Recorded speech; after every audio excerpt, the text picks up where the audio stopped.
Hello and welcome to Weather on the Go, all your weather coverage. Hope everybody's having a great end of their work week here as we move into Thursday.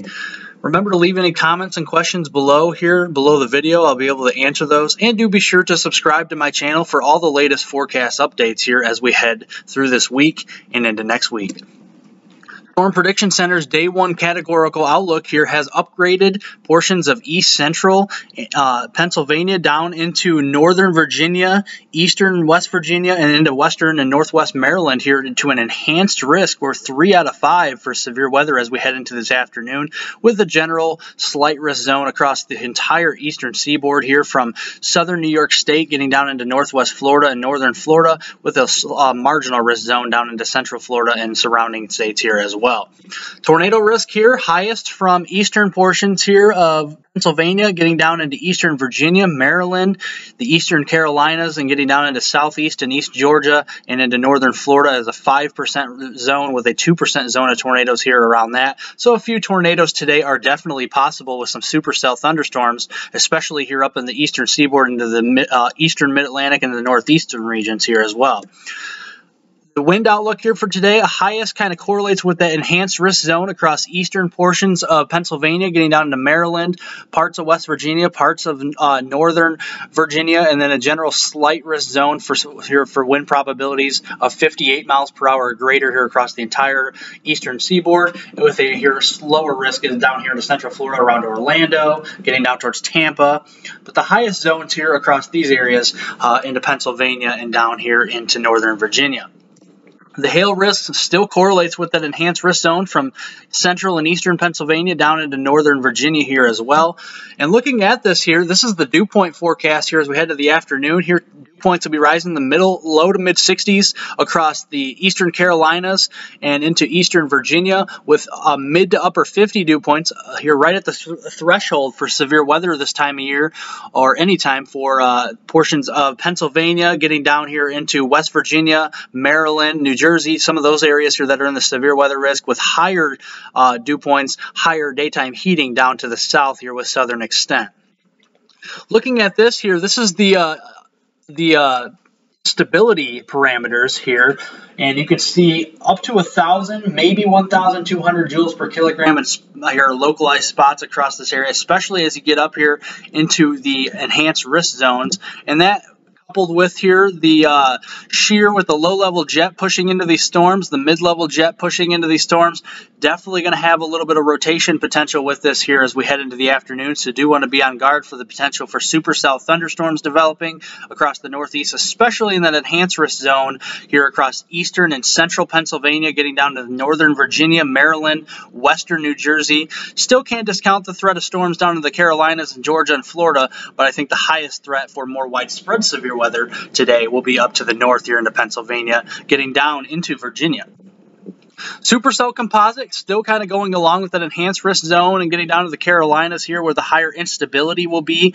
So a lot more instability for these updrafts to grow stronger and taller here to support some hail, some damaging winds in excess of 60 miles per hour, and potentially a couple of tornadoes here as we head into the afternoon.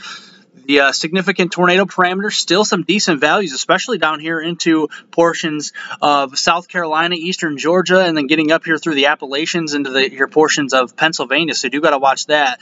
Stronger tornado is possible, but not likely here today. But still got to be on guard because any supercell thunderstorm can produce a dangerous tornado or even some dangerous wind and hail here as well. You don't want to be caught off guard with that. This is the sounding here up into southern Pennsylvania today. The hodograph's not as impressive as yesterday, but still a little curvature here. You can see winds out of the south-southwest here at the surface, a few thousand feet up out of the south and west, and then kind of still out of the south and west a few more thousand feet up. So not as much turning as yesterday, but enough turning to where it has a possible here tag of tornado across those areas from in that enhanced risk zone into southern and southeastern Pennsylvania. So do want to be on guard for that as we head here through the afternoon. As we could have a couple of tornadoes, like I said, across those areas in that enhanced risk zone especially. This is the 1 kilometer here reflectivity from the NAM model this afternoon. The short-term guidance is showing some supercell thunderstorms developing across western western Richmond into West Virginia, getting up into central Pennsylvania. Some line segments in there with some damaging wind here, enhanced potential for that. And then some supercellular structures here down into central North Carolina, into South Carolina, down to southeast Georgia here as well. And then that'll only continue to move off to the east here and kind of wane as we head into the overnight hours, as the instability starts to wane here as we head into the evening hours and the overnight for here and going into Friday morning. Here. So moving down to the south here, this is the southeastern side of the country here, looking at how this will work out. Kind of that broken line here extending from portions here of South Carolina down into Georgia, down in here into North Florida. This is kind of the remnants of last night's squall line, and this is actually unfortunately proved to be deadly across northwest Florida Panhandle. I do believe there has been 2 confirmed deaths. So correct me if I'm wrong, but I do believe there is 2 confirmed deaths across the northwest Florida Panhandle here, unfortunately, from some wind damage potential from that. So, and some tornadoes here as well. And this line will continue to push off here into central portions of Florida. It will weaken with time as the waning instability here will, in the better dynamics, will start pushing north. The better wind shear dynamics will be pushing north. The instability pushing south, kind of decoupling with each other. And here that'll put an end to the severe weather as we head into tonight. Now, looking ahead here as we head into late this week into this weekend, northwest flow aloft will start to reintroduce across the northern plains into the Midwest, into the Great Lakes region. Kind of a little bit more zonal flow here across the south and the southeast for the time being. That will change as another ridge starts to develop across the desert southwest, and that will actually start moving east slowly with time as we head through the weekend here, and that will only prove to kind of reload the atmosphere, if you will, across these areas. This is going into early next week, and stopping here, temperatures in Texas back into the low to mid 80s, starting to get that ridge starting to develop as far north here as the Midwestern regions. Still a little bit of northwest flow aloft into the northeast and the northern Great Lakes into Canada, but I do think here the ridging will start to dominate as we head into early next week, and that will set the stage for another storm system that will be coming in here as we head into late next week. So we do got a northern stream shortwave that will be coming in here on Tuesday, with a southern stream shortwave here with a southern jet kind of kicking in from the south and west. The northern stream shortwave with here storm system and some energy coming in from the north and west. Those will kind of meet in the middle of the country, and you'll have some cyclogenesis, or a low pressure system, to develop here somewhere in the central plains and southern plains regions, and that will set the stage ahead of it for instability to grow. You can have a lot of wind shear potential for that, and that will set the stage for a potential more severe weather as we head into next week, especially here from the Monday time frame through Wednesday time frame. Do got to be watching that here.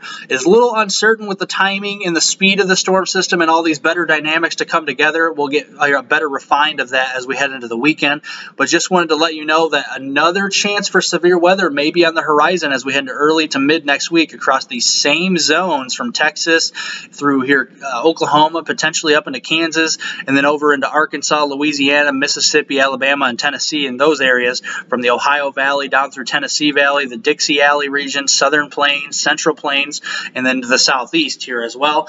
And then after the storm system pushes off here to the southeast with this energy pushing into the southeast here middle of next week, here we will introduce yet again more kind of another broad trough, or if you will, or northwest flow aloft will here kind of be introduced into the middle of the country with kind of a just spinning low pressure system, very slow, very stagnant here across the northern plains into the upper Midwest and Great Lakes region, and that will prove worthy for some rain in some much needed spots, but it will be very dreary, very cloudy here as we head into late next week across those zones.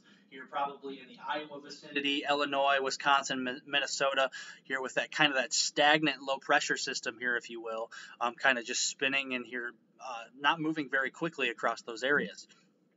Now looking at this here on the GFS model, now this is early next week. This is giving you a general overview of how this may play out.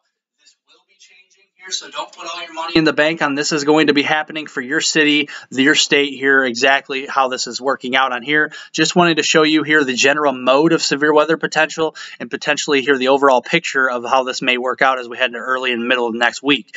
So we got some thunderstorms developing here into eastern Oklahoma, getting down into North Texas, Louisiana, Arkansas. Could have some supercellular structures in here. Seeing some longer range guidance suggesting some higher instability than we had on this event this past week, and this is going or even really just yesterday and today. So it's going to prove worthy to potentially producing some more severe weather. Potentially here another squall line with some embedded QLCS tornadoes looks like the mode at this point. But here we could be seeing some supercellular structures here in those same zones back into Mississippi, Alabama, Georgia. Do want to be on guard for that as we head into early and middle of next week. Kind of want to give you just a general overview. And then here the northwest flow aloft will kind of dominate with that stagnant low pressure system here, 997 millibar or thereabout here across northwestern Iowa, southern and southwestern portions of Minnesota. Maybe some snow showers, maybe some mixed precipitation up there, some cold rain. So do want to kind of show you that as we head through time there. Looking at this here, the next 120-hour precipitation index going all the way through here, the morning hours on April 5th, Tuesday, April 5th, and it's showing some decent rains again from the Ozarks down into the southern plains, getting down to the Dixie Alley regions with another few inches of rain possible, especially centered on northeastern portions of Oklahoma, getting down into northwest Arkansas, southwestern Missouri, maybe southeastern Kansas, but a general kind of quad state area of, Arkansas, Oklahoma, Kansas, Missouri, maybe getting down into Texas here, of potentially 1 to 3 general inches of rain across those areas with that stagnant low pressure system up to the north here, maybe here another inch or so for the Chicagoland area, getting back toward Des Moines and to the Quad Cities, down toward Peoria, Madison, Wisconsin. Some stagnant rain for you, some colder rain as we head into late next week with the cooler temperatures and that rainfall. Maybe some snow showers mixed in here as well. Looking at the 6 to 10 day temperature probability outlook here from the Climate Prediction Center shows slightly below normal temperatures with the remnants of that trough moving through with that storm system here this week. Then a ridge will start to dominate across the west with well above average temperatures favored across central and southern California into the desert southwest, with some here above average temperatures across portions here of the east as well. And above average precipitation generally from the mid-Atlantic down to the southeast, the Great Lakes region, down into the Ohio, Tennessee valleys, with drier than normal here conditions expected across the west coast regions, getting down to the desert southwest and into the central and southern plains. That will take us through here Saturday, April 9th, as we head through that with the next storm system moving through. The 8 to 14-day temperature probability from the Climate Prediction Center shows yet again through the middle of April through the 13th and 14th time frame, showing slightly below average temperatures across much of the center of the country, from the Great Lakes down through the Midwest, the Ohio valleys, here the Mid-Atlantic, getting down to the Tennessee Valley in the deep south, the Gulf Coast states, slightly above normal here across the Northeast, getting down into south and central Florida, and then another ridge starting to develop across the desert southwest toward California, toward Arizona, New Mexico, Utah, Nevada, all those areas. Another ridge will be developing, and that will set the stage again, potentially here longer range for another trough to here start diving down, with some cooler anomalies here expected across portions here of Washington State, Northern Oregon, portions up there in the Pacific Northwest, with a little bit of here showery activity potential here up in those locations toward the middle of the month. And that will prove true here with the precipitation outlook across the desert, or the Pacific Northwest rather, with some here slightly above average precipitation here noted. Also some above average precipitation across the upper Great Lakes region into the Northeast, and then drier than normal across much of the central and southern plains, getting into the desert Southwest, the West Coast, here with just normal precipitation here expected across here the Ohio Valley, Tennessee Valley, and into the Southeast as we head toward the middle of the month. Thank you for watching my video, and also be sure to like my video and leave any of your questions and comments below here for me to answer as we head throughout the day and into tomorrow. Also remember to subscribe to my channel for all the upcoming forecast content as I head into this week and into next week regarding the severe weather potential as well. Thank you guys, and have a great day.